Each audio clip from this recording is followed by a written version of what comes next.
Magandang umaga, ngayon po ay araw ng Martes, July 16, 2024 at update po muli sa lagay ng panahon.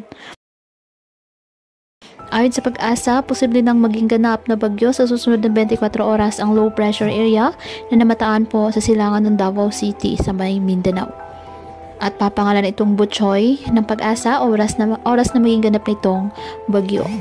Nagpapaulan naman ngayon ang ng nasabing sama ng panahon sa Caraga Region at Davao Region, pati na rin po sa ilang bahagi ng Eastern Visayas.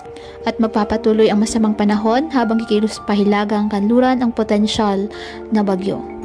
Ayon sa Tropical Cyclone Threat Potential ng Pag-asa, is posibleng umangat ang potensyal na bagyo sa Eastern Visayas bago posibleng tumama sa may Samar o malapit sa Bicol Region sa Miyerkules at bago naman dumaan sa Luzon at lalabas ng West Philippine Sea.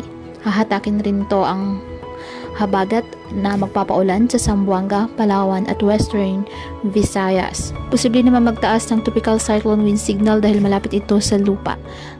Isa ring cloud cluster ang namataan sa labas ng Philippine Area of Responsibility. May moderate chance ito na maging isang bagyo at posibleng pumasok sa northeastern boundary ng Philippine Area of Responsibility.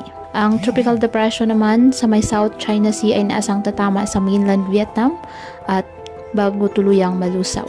Kaya patuloy pa rin natin na pinag-iingat ang ating mga kababayan sa banta po ng mga posibilidad ng pagbaha at pagguho ng lupa, lalo na kapag may malalakas na ulan. At ugaliin po na magdala palagi ng payong o hatan mo panangga sa ulan sa tuwing lalabas po ng ating mga tahanan. At yan po muna ang update sa lagay ng panahon ngayong araw. Muli patuloy po tayo na mag-ingat at palaging tandaan, God loves you. Stay safe and God bless.